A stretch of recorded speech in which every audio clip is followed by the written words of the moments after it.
Hey Adventure, so today, even though it's a little bit late, today is going to be my wrap up for the month of February. Probably next week you'll get my wrap up for March, but that's alright. I wasn't able to get my wrap up for February on time, and I needed a video for this week, and so that's what I'm going to do because it's going to be shorter and relatively easy to do, and I need that at the moment. So anyways, let's go through my reads for February. To start with, I listened, or I don't remember if I listened to all of it or just finished it, but I did my reread of The Two Towers, Lord of the Rings: The Two Towers, obviously by J.R. Tolkien. This one was, once again, like I did with Fellowship of the Ring, I did the BBC audio drama, I think is what it is.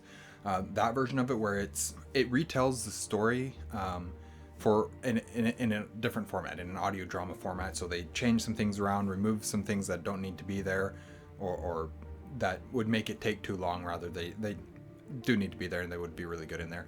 But then they just tell it in an audio drama format, and I love this audio drama. This was one of my, let's see, I believe it was my second read of Lord of the Rings that I did on this audio drama. And so it's like ingrained in my consciousness as a way to consume this story. And it's a fantastic retelling or fantastic way to reconsume this story in a new format, in a new way. Just like I mentioned with Fellowship of the Ring, because I talked about that in my January wrap up. But again, just fantastic audio drama. The voice acting is phenomenal. Ian Holm voices Frodo, and so it's very, very familiar. Even though in the movies he played Bilbo, he's voicing Frodo in these, and it works so well. And you just the cast fills it out and fills out all these voices so well. And in a lot of ways, I mentioned this with Fellowship. In a lot of ways, this adaptation feels more accurate to my original perception of the books when I was reading them than the movies do, and I really appreciate that. There are some things that get removed and some adaptations that I don't love, that I think the movies did better, or I just wish that they would have been left in this adaptation or whatever. Obviously, the books are the best. That is the best way to consume the story. However, this is a very good adaptation as well, and I do highly recommend giving the BBC audio drama a listen if you're at all interested, because it's a fantastic way to re-experience this story. I guess I'll say this. So I listened to a total of 7 books in February, and I didn't physically complete any, but I did do some physical reading and some e-reading. I did both of those, but of the books that I finished, which is obviously what this wrap-up is about, there was 7 audiobooks that I listened to. So the next audiobook that I listened to is Towers of Midnight, which is the penultimate Wheel of Time book. And so I'm very close to finishing that, which is fantastic. I'm so glad to be closing out that series. It's been a very long series, and I have had my struggles with this series. I feel like the books preceding the slog were the real slog for this series, because there was a lot of stuff in the slog books that I enjoyed far more than the rest of the series. However, we're talking about Towers of Midnight. It took a long time for us to begin the portion of this story that I was excited for, which is this Towers of Midnight storyline. And we were setting things up and leading towards that, but then that was like the final quarter of the book. And not even the whole thing, but it took place in that final quarter of the book, and it went by really quickly, and it felt like, wow, that was big buildup for something that did not take very long at all. It was good. I enjoyed it a lot, actually. There was a lot of really cool stuff going on with it. A lot of stuff that I'm not entirely sure how it fits into Wheel of Time. That's all right. I'm more than happy to just read it and experience it and have fun with that, because I did. I thought that it was good. Overall, I enjoyed Towers of Midnight quite a bit. I thought it was a great penultimate book. It sets up a lot of things. I do feel like there's a lot that still needs to happen before the end of the series, but I guess it did make major strides to getting to that final point. So that's really good. Yeah, that's about all I have to say about that.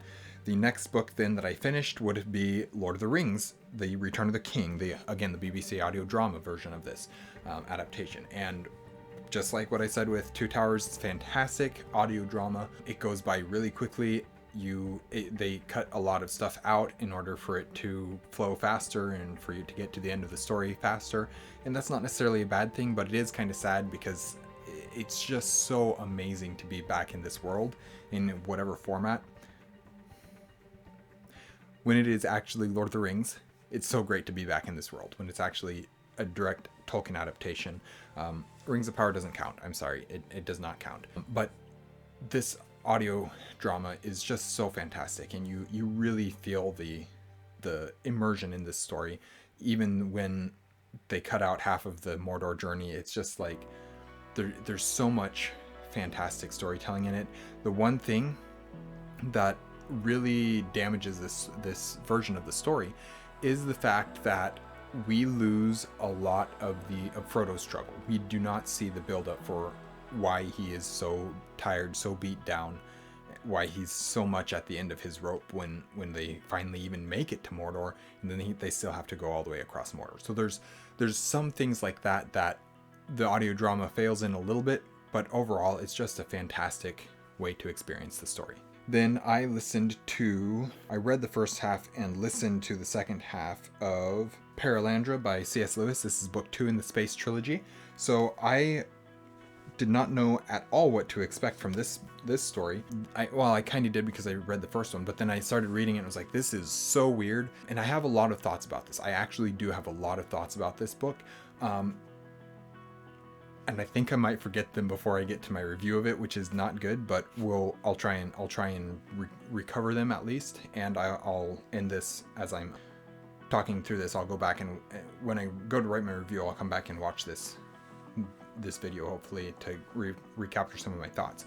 But one of the things that I specifically noticed that specifically stood out to me is this theological discussion. There's a lot more theology in this that I appreciate, because specifically one of the things that they were really dealing with in this book, one of the theological discussions that was very strong in this book, was basically whether or not this world could sin, and what would happen if that would require Jesus to come sacrifice himself again, or if his previous sacrifice was sufficient and had paid for all of that, and how that tied into things. And the answer that it came up with, I actually really appreciate. Basically, it's they won't choose to sin because that has already been paid for and defeated. Sin has already been paid for and defeated on the first planet that we go to, which was Mars. They did not choose to sin. So then on Earth, they chose to sin. Sin had to be dealt with.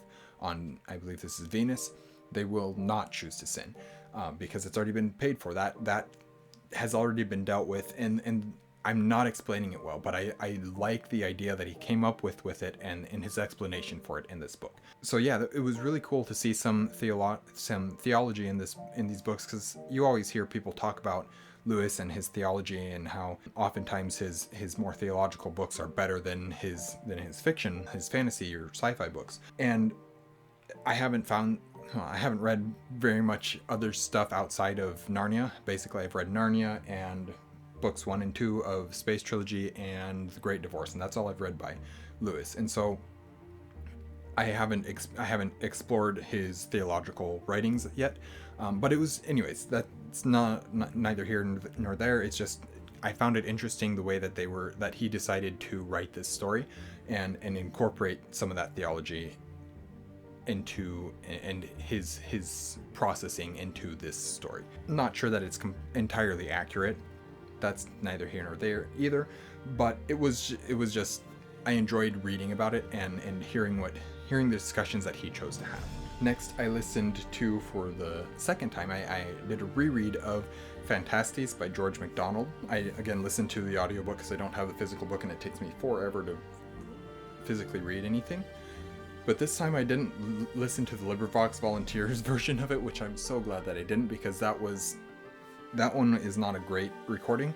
However, Hoopla had, so basically my library through Hoopla had a different narrator for this story, and it was really enjoyable.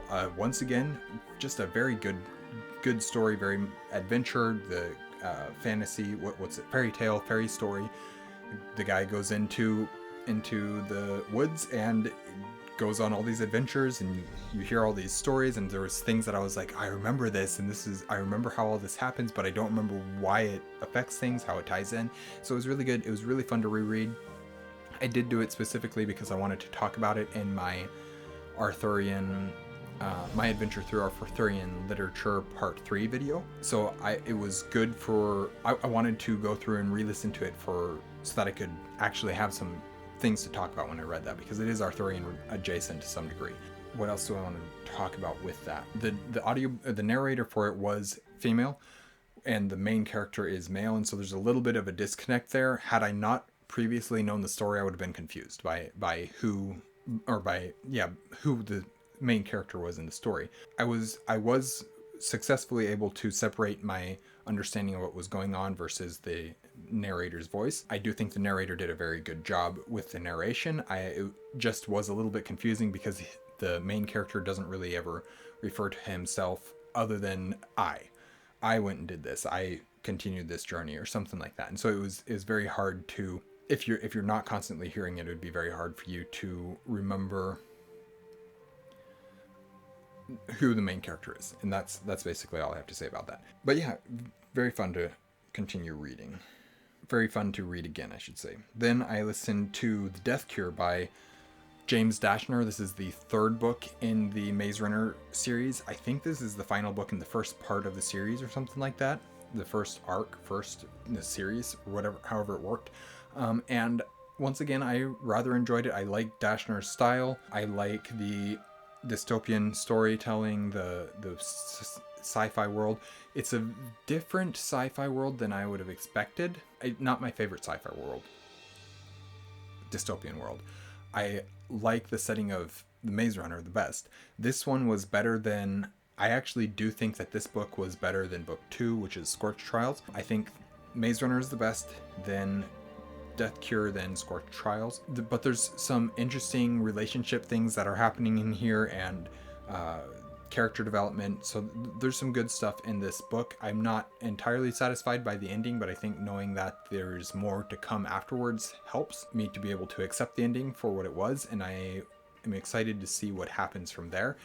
I feel like we don't have all the answers, even though they act like, yes, we have all the answers, we can trust what's going on. I feel like that's not actually the case. So yeah, that was enjoyable. I do enjoy reading dystopian fiction, and so I like going back to those every once in a while.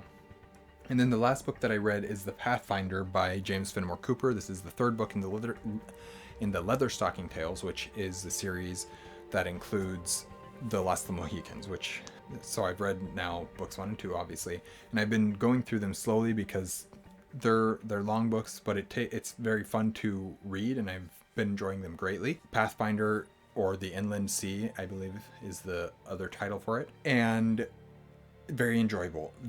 Just like the first 2, maybe more.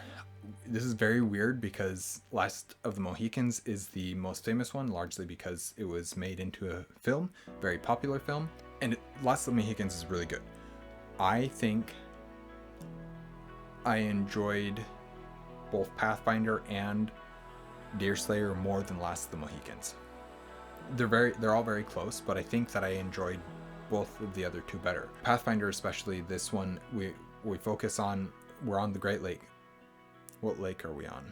Lake Erie, I think. I can't remember what Lake Superior or Lake Erie, I don't remember.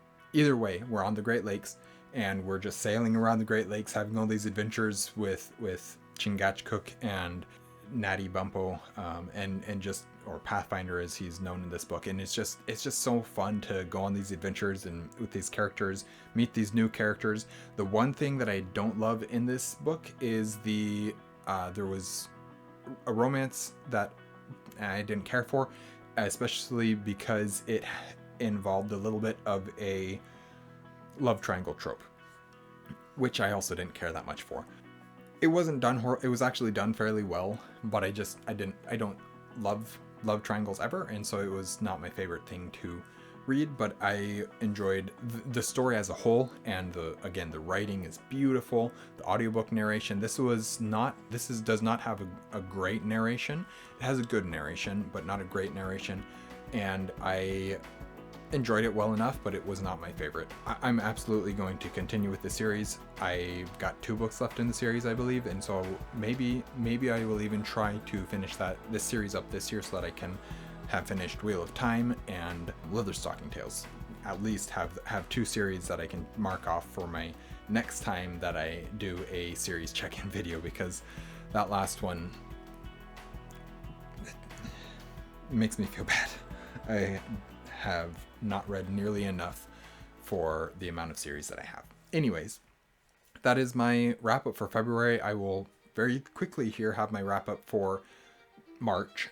And so yeah, let me know what you guys think. Please like, comment, and subscribe if you haven't already, and we will see you guys again soon. Stay warm.